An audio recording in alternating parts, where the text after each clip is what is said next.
Shalom, chers auditeurs. Nous voulons parler avec vous de 5 étapes pour réussir. 5 étapes pour réussir. Et je vous invite à lire 2 Rois 4, versets 1 à 7. 2 Rois 4, 1 à 7. Une femme d'entre les femmes des fils des prophètes cria à Élisée en disant, « Ton serviteur, mon mari, est mort. Et tu sais que ton serviteur craignait l'Éternel. Or, le créancier est venu pour prendre mes 2 fils et en faire ses esclaves. » Élisée lui dit, « Que puis-je faire pour toi? Dis-moi, qu'as-tu à la maison? » Elle répondit, « Ta servante n'a rien qu'un vase d'huile. » Et si on va au verset 5, la Bible dit, « Alors elle le quitta, elle ferma la porte sur elle et sur ses enfants. Il lui présentait les vases et elle versait. » Alors verset 7, elle alla rapporter à l'homme de Dieu et il lui dit, « Va vendre l'huile et paie ta dette et tu vivras, toi et tes fils de ce qui restera. » Nous avions lu ce texte le dimanche passé en parlant d'autre chose. Mais aujourd'hui, nous allons voir dans la vie de cette femme, cette veuve, cette nécessiteuse, 5 étapes pour réussir. Ces 5 étapes sont tirées de 5 caractéristiques, 5 caractères, 5 qualificatifs de cette femme, 5 qualités. La veuve était nécessiteuse, mais elle avait ses qualités dont nous avons tiré les 5 étapes. Première étape, il faut savoir exprimer sa situation. Vous savez, on a des situations. Chacun a une situation. Parfois, elles sont difficiles, très difficiles. La veuve avait un problème. Elle avait un projet. Le problème peut faire naître un projet. Elle avait une dette que le mari avait laissée avant de mourir. Le projet était de gagner de l'argent, de gagner quelque chose afin de sortir de la dette et vivre. À travers cette situation, la femme a pu exprimer. C'est une grande qualité. Elle a exprimé son projet. Elle a parlé de sa situation. Elle a dit ce qu'elle vivait. Est-ce que nous arrivons toujours à dire ce que nous vivons? Notre situation. Parfois, on se cache. Parfois, on fait semblant. Parfois, on ne veut pas partager. Parfois, on ne s'exprime pas. Dis, partage, exprime. Fais connaître aux gens. Je n'ai pas dit de se lamenter. Un projet non exprimé est comme étouffé. Il faut l'exprimer. Il faut parler de ce projet. La veuve l'a fait et c'est la première étape pour réussir. Il faut d'abord parler, exprimer, dire son projet. Et la deuxième étape, c'est que la veuve a accepté de déclarer ce qu'elle avait. Ta servante n'a qu'un vase d'huile. Quelqu'un aurait dit, ta servante n'a rien. Si je dis tout maintenant, il ne va plus me donner 20 000. Il va peut-être donner 10 000. Si je dis tout, il va me donner 5 000. La veuve croyait que c'était le moment pour elle de sortir de sa situation. Elle était prête à investir tout ce qu'elle avait pour que ça marche. Ta servante n'a qu'un vase. Elle a donné tout ce qu'elle avait. Un vase. Est-ce que parfois nous sommes sérieux envers nous-mêmes? Est-ce que parfois nous disons la vérité? Est-ce que nous disons exactement notre force?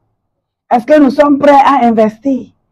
Je connais des gens qui veulent gagner mais n'aiment pas investir.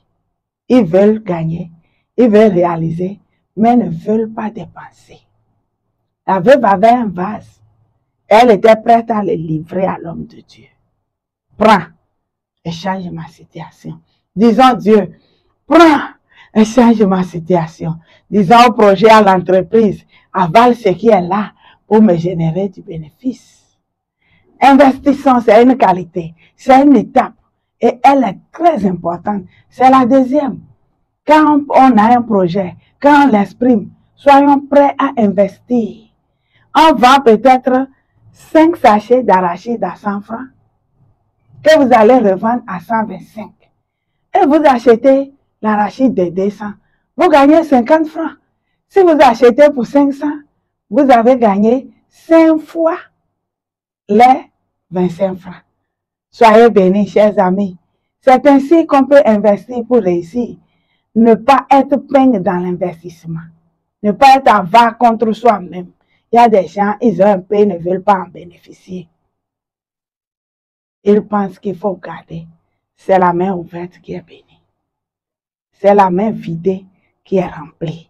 Et la troisième étape, c'est qu'il faut obéir à Dieu. Vous me direz, qu'est-ce qu'elle dit encore? Obéir à Dieu est crucial pour notre réussite. La veuve, quand le prophète lui a dit, va, ferme la chambre, la porte sur toi et tes fils, et verse l'huile.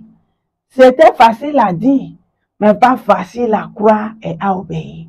La veuve a obéi. Elle a fermé la porte. Elle a dit à ses deux fils, venez, fermons la porte. Et elle a servi. Regardez l'acte de foi.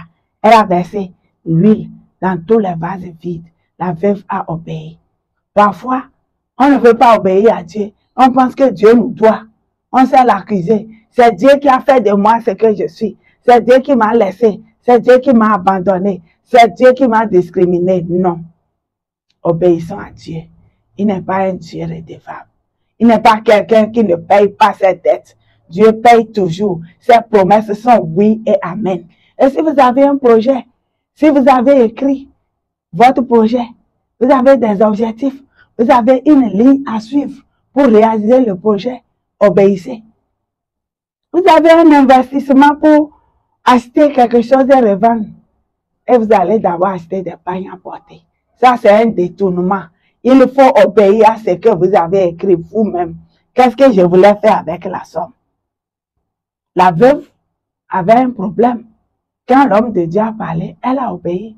Et vous voyez, la quatrième étape, c'est que la veuve est revenue vers l'homme de Dieu pour lui dire que l'huile était remplie comme il avait dit. Si c'était moi, Colette, je prends simplement mon huile, je commence à vendre et je me fais mes affaires. Et si c'était toi, tu prends peut-être une partie pour envoyer à ta maman, une partie pour envoyer à ta soeur, à ta cousine, à ton ami, à ta voisine. Mais elle a tout laissé. Comme servante obéissante, elle est revenue à l'homme de Dieu et lui rend compte du miracle, de la provision, de ce qui a été fait. Soyons prompts à rendre compte. Quand nous faisons le bilan et qu'il est positif, est-ce que nous retournons vers Dieu, vers ceux qui nous ont soutenus pour dire merci frère, merci à Dieu? Est-ce que nous payons nos dîmes, chers frères et sœurs? Après un bilan, vous avez eu du bénéfice, vous ne payez pas votre dîme. Et après, si ça ne va pas, dites que Dieu m'a laissé. Il fallait rendre compte, revenir, payer son offrande, payer sa dîme avant d'aller continuer. C'est une très bonne manière de rendre compte à Dieu. Voici ce que j'ai gagné. Et tiens ta part, Seigneur. Soyez bénis. À la cinquième étape, il faut payer cette dette. Il faut payer cette dette. Chers amis, chers frères, bien-aimés, n'abusons pas de notre position de chrétiens, frères en Christ. Quelqu'un dit, comme c'est un frère, il ne peut pas me convoquer. Comme c'est un frère, il ne peut que voir le pasteur. Il ne va même pas me réclamer sa dette. L'homme de Dieu a dit à la femme ici, va vendre lui, paye ta dette. Paye ta dette. Je veux vous dire, payez vos dettes. Payez vos dettes. Si vous devez à quelqu'un et que vous voulez réussir, si vous voulez vous enrichir, allez payer vos dettes d'abord. Imaginez celui à qui vous devez. Il pleure, il se plaint, il vous maudit, il souffre parce que vous avez retenu ses biens. Est-ce que vous pensez être béni comme ça? Non. S'il vous plaît, je vous supplie, rappelez-vous toutes vos dettes et payez-les. Le temps n'efface pas la dette. Même si c'est 1 an, 2 ans, 10 ans, 20 ans et même 50 ans.